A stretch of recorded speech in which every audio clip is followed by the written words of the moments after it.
Chapitre 7. Ce que coûte la puissance et ce que rapporte la célébrité.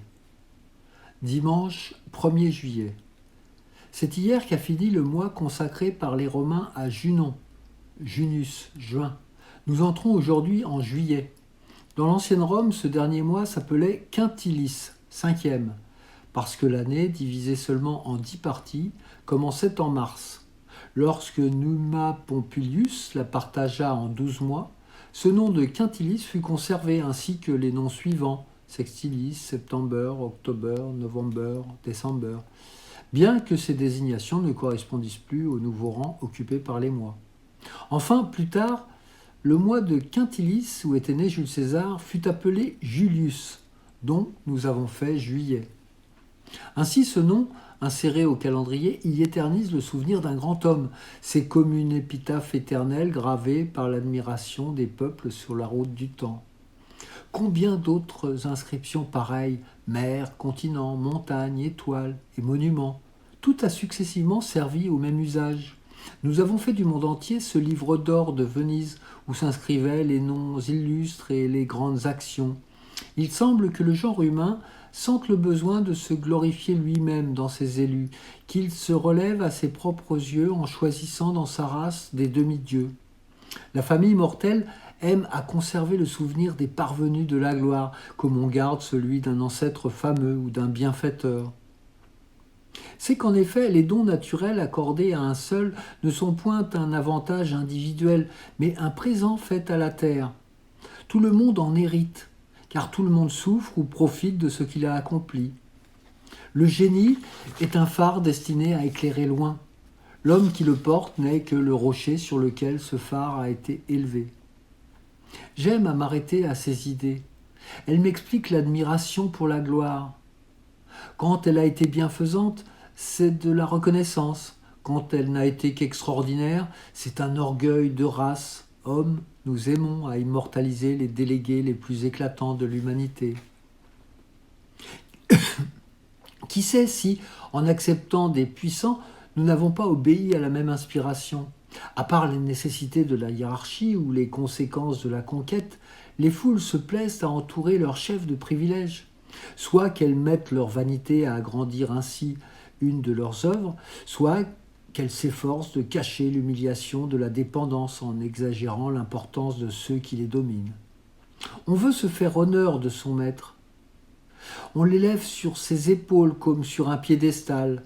On l'entoure de rayons afin d'en recevoir quelques reflets. C'est toujours la fable du chien qui accepte la chaîne et le collier pourvu qu'il soit d'or. Cette vanité de la servitude n'est ni moins naturelle ni moins commune que celle de la domination. Quiconque se sent incapable de commander veut au moins obéir à un chef puissant. On a vu des serfs se regarder comme déshonorés parce qu'ils devenaient la propriété d'un simple comte après avoir été celle d'un prince. Et Saint-Simon parle d'un valet de chambre qui ne voulait servir que des marquis. Le 7, 8 heures du soir. Je suivais tout à l'heure le boulevard. C'était jour d'opéra et la foule des équipages se pressait dans la rue Le Pelletier. Les promeneurs arrêtés sur le trottoir en reconnaissaient quelques-uns au passage et prononçaient certains noms. C'étaient ceux d'hommes célèbres ou puissants qui se rendaient au succès du jour. Près de moi s'est trouvé un spectateur aux joues creuses et aux yeux ardents, dont l'habit noir montrait la corde. Il suivait d'un regard d'envie ces privilégiés de l'autorité ou de la gloire, et je lisais sur ses lèvres que crispait un sourire amer tout ce qui se passait dans son âme. Ah, les voilà, les heureux, pensait-il. À eux tous les plaisirs de l'opulence et toutes les jouissances de l'orgueil. La foule, c'est leur nom. Ce qu'ils veulent s'accomplit. Ils sont les souverains du monde par l'esprit ou par la puissance. Pendant que moi, pauvre et ignoré, je traverse péniblement les lieux bas, ceux-ci planent sur les sommets dorés par le plein soleil de la prospérité. Je suis revenu pensif. Est-il vrai qu'il y ait ces inégalités ? Je ne dis pas dans les fortunes, mais dans le bonheur des hommes. Le génie et le commandement ont-ils véritablement reçu la vie comme une couronne, tandis que le plus grand nombre la recevait comme un joug ?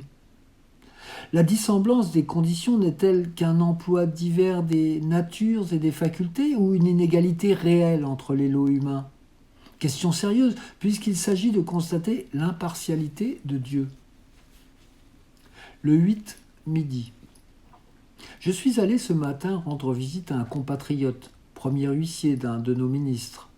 Je lui apportais des lettres de sa famille remises par un voyageur arrivant de Bretagne. Il a voulu me retenir. Le ministre, m'a-t-il dit, n'a point aujourd'hui d'audience. Il consacre cette journée au repos et à sa famille.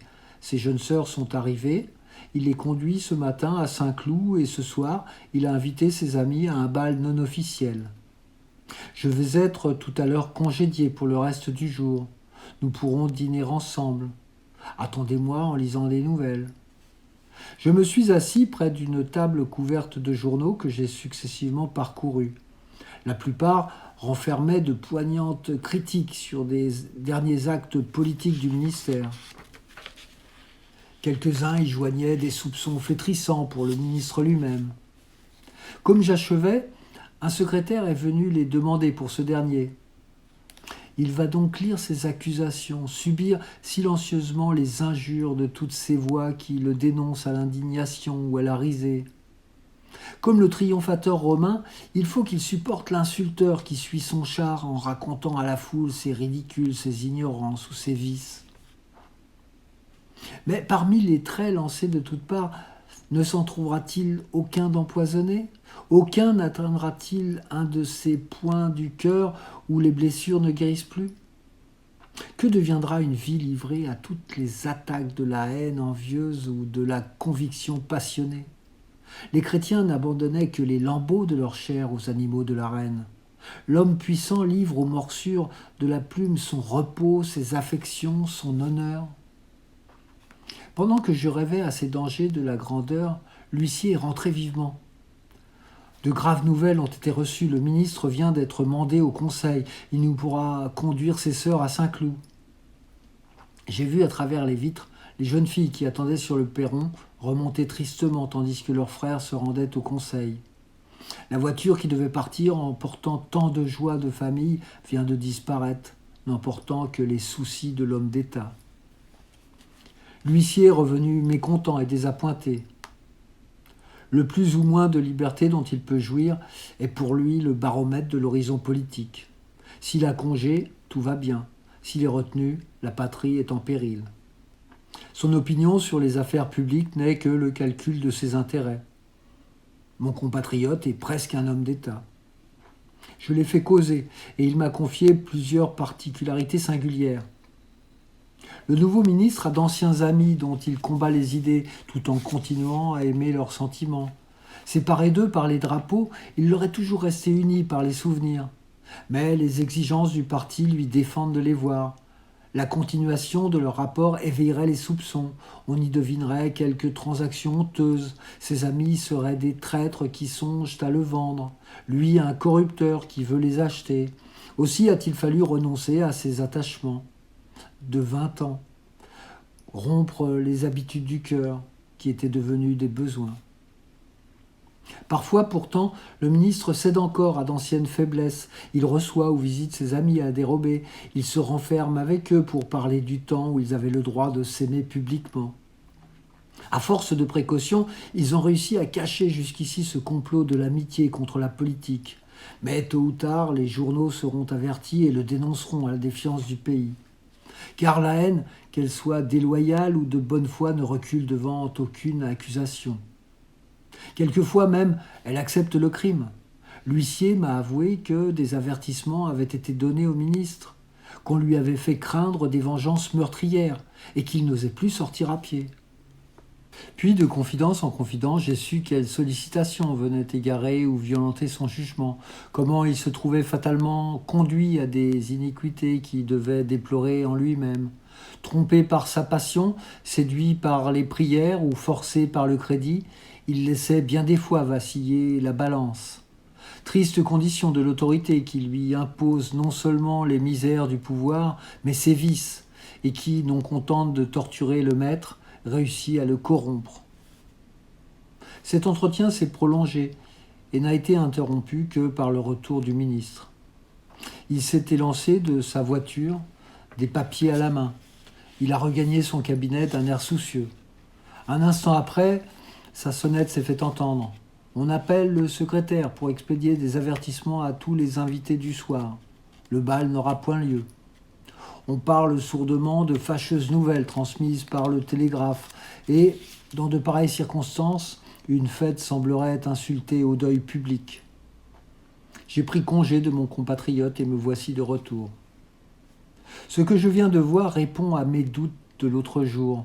Maintenant, je sais quelles angoisses font expier aux hommes leur grandeur. Je comprends que la fortune vend ce qu'on croit qu'elle donne. Ceci m'explique Charles Quint aspirant au repos du cloître.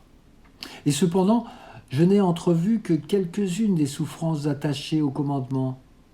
Que dire des grandes disgrâces qui précipitent les puissants du plus haut du ciel au plus profond de la terre, de cette voie douloureuse par laquelle ils doivent porter éternellement leurs responsabilités, comme le Christ portait sa croix, de cette chaîne de convenance et d'ennui qui enferme tous les actes de la vie et y laisse si peu de place à la liberté. Les partisans de l'autorité absolue ont défendu avec raison l'étiquette. Pour que des hommes conservent à leurs semblables un pouvoir sans bornes, il faut qu'ils le tiennent séparé de l'humanité, qu'ils l'entourent d'un culte de tous les instants, qu'ils lui conservent par un continuel cérémonial ce rôle surhumain qu'ils lui ont accordé. Les maîtres ne peuvent rester souverains qu'à condition d'être traités en idoles. Mais après tout, ces idoles sont des hommes. Et si la vie exceptionnelle qu'on leur fait est une insulte pour la dignité des autres, elle est aussi un supplice pour eux. Tout le monde connaît la loi de la cour d'Espagne qui réglait heure par heure les actions du roi et de la reine. De telle façon, dit Voltaire, qu'en la lisant, on peut savoir tout ce que les souverains de la péninsule ont fait ou feront depuis Philippe II jusqu'au jour du jugement. Ce fut elle qui obligea Philippe III, malade, à supporter un excès de chaleur dont il mourut parce que le duc d'Uzès, qui avait seul le droit d'éteindre le feu dans la chambre royale, se trouvait absent. La femme de Charles II, emportée par un cheval fougueux, allait périr sans que personne osât la sauver parce que l'étiquette défendait de toucher à la reine. 2 jeunes cavaliers se sacrifièrent en arrêtant le cheval. Il fallut les prières de celles qu'ils venaient d'arracher à la mort pour faire pardonner leurs crimes. Tout le monde connaît l'anecdote racontée par Madame Campan au sujet de Marie-Antoinette, femme de Louis XVI. Un jour qu'elle était à sa toilette et que la chemise allait lui être présentée par une des assistantes, une dame de très ancienne noblesse entra et réclama cet honneur, comme l'étiquette lui en donnait le droit. Mais au moment où elle allait remplir son office, une femme de plus grande qualité survint et prit à son tour le vêtement qu'elle était près d'offrir à la reine. Lorsqu'une troisième, encore plus titrée, parut à son tour et fut suivie d'une quatrième qui n'était autre que la sœur du roi. La chemise fut ainsi passée de main en main avec force, références et compliments avant d'arriver à la reine, qui, demi-nue et toute honteuse, grelottait pour la plus grande gloire de l'étiquette. Le 12, 7 heures du soir. En rentrant ce soir, j'ai aperçu debout sur le seuil d'une maison un vieillard dont la pose et les traits m'ont rappelé mon père. C'était la même finesse de sourire, le même œil chaud et profond, la même noblesse dans le port de la tête, et le même laisser-aller dans l'attitude. Cette vue a ramené ma pensée en arrière. Je me suis mise à repasser les premières années de ma vie, à me rappeler les entretiens de ce guide que Dieu m'avait donné dans sa clémence et qu'il m'a retiré trop tôt dans sa sévérité. Quand mon père me parlait, ce n'était point seulement pour mettre en rapport nos 2 esprits par un échange d'idées. Ses paroles renfermaient toujours un enseignement.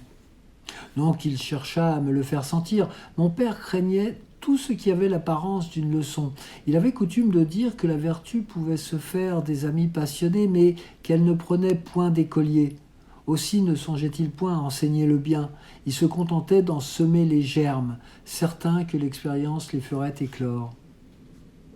Combien de bons grains, ainsi dans un coin du cœur et longtemps oublié, a tout à coup poussé sa tige et donné son épi. Richesse mise en réserve à une époque d'ignorance, nous n'en connaissons la valeur que le jour où nous nous trouvons en avoir besoin. Parmi les récits dont il animait nos promenades ou nos soirées, il en est un qui se représente maintenant à mon souvenir, sans doute parce que l'heure est venue d'en déduire la leçon. Placé dès l'âge de 12 ans chez un de ces collectionneurs commerçants qui se sont donné le nom de naturalistes, parce qu'ils mettent la création sous verre pour la débiter en détail, mon père avait toujours mené une vie pauvre et laborieuse.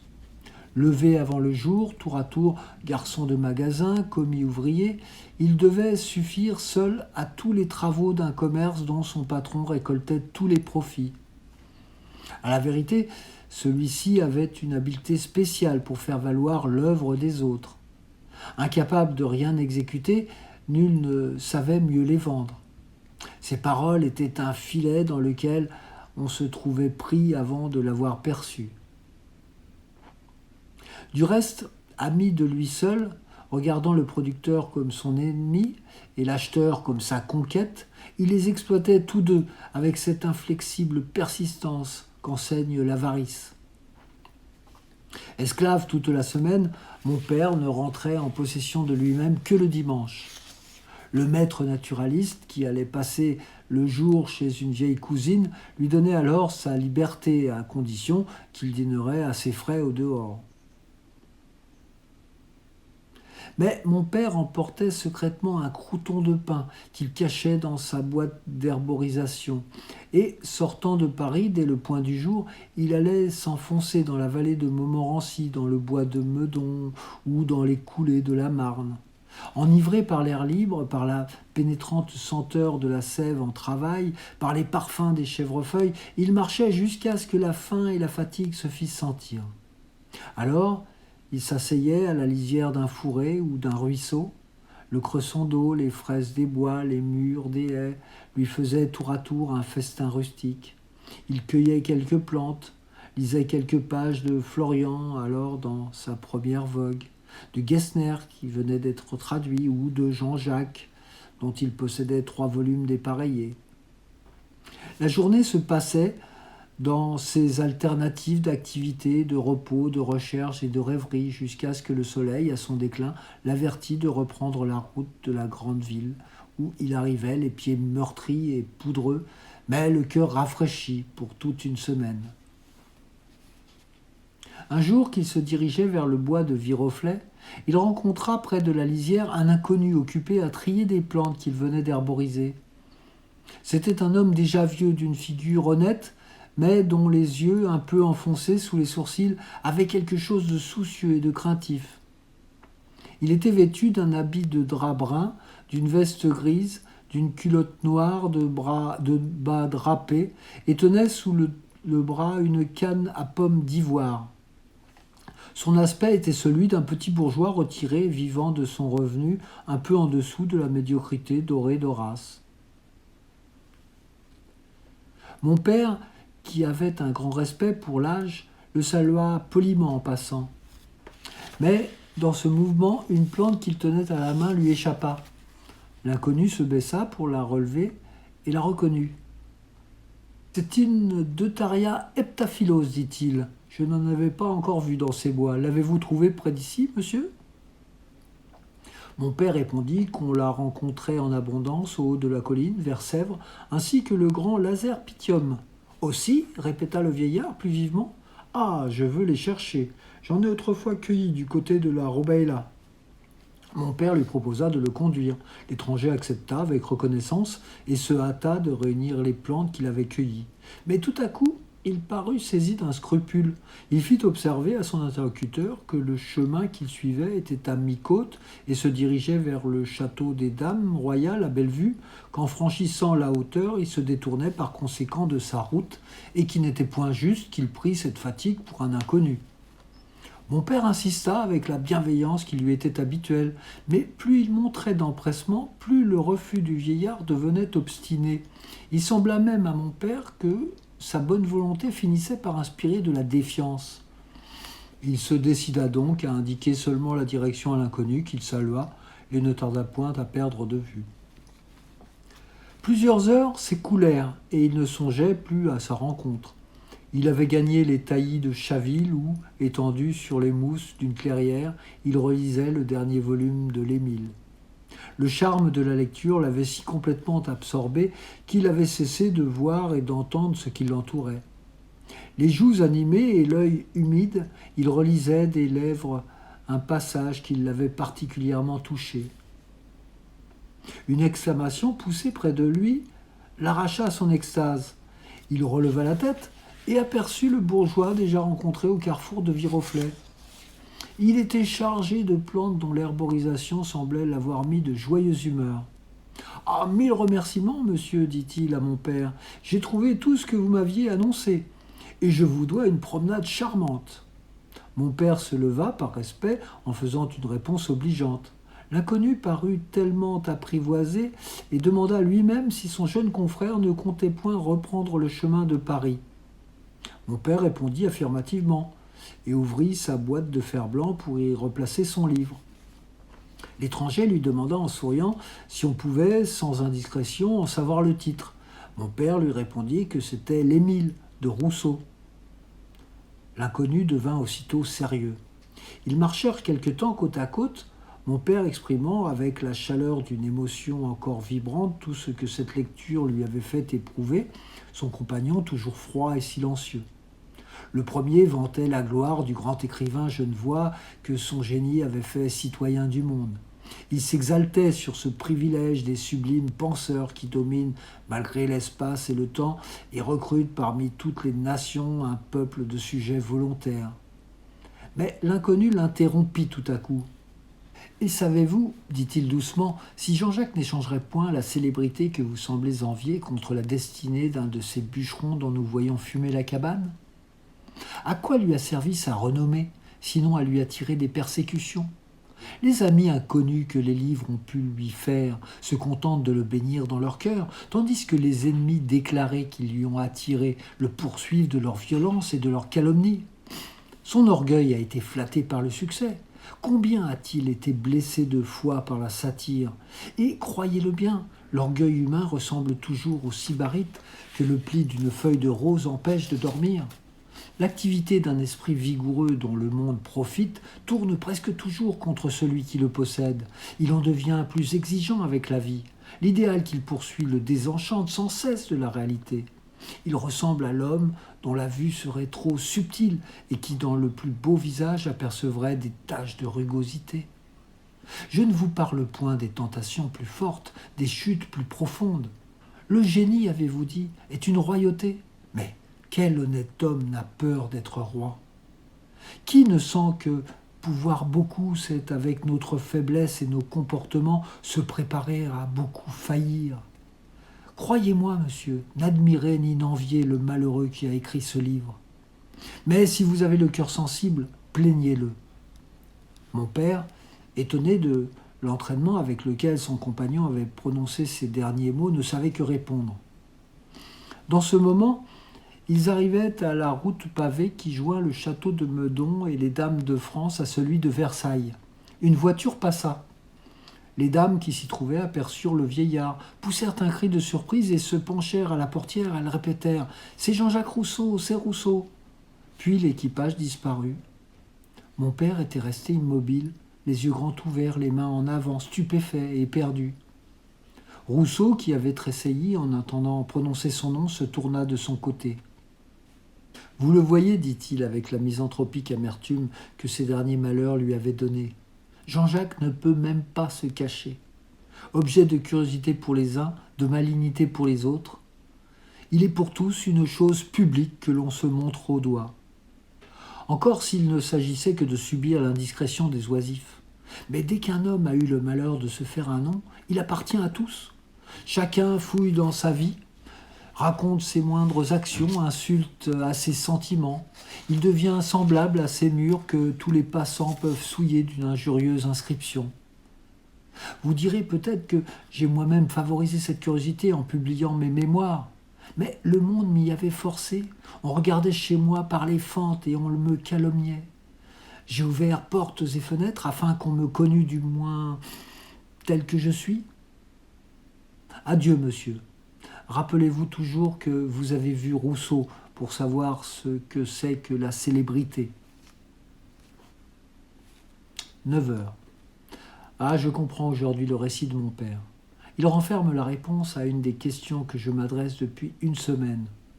Oui, je sens maintenant que la gloire et la puissance sont des dons chèrement payés, et que, s'ils font du bruit autour de l'âme, tous deux ne sont le plus souvent, comme le dit Madame de Staël, qu'un deuil éclatant du bonheur.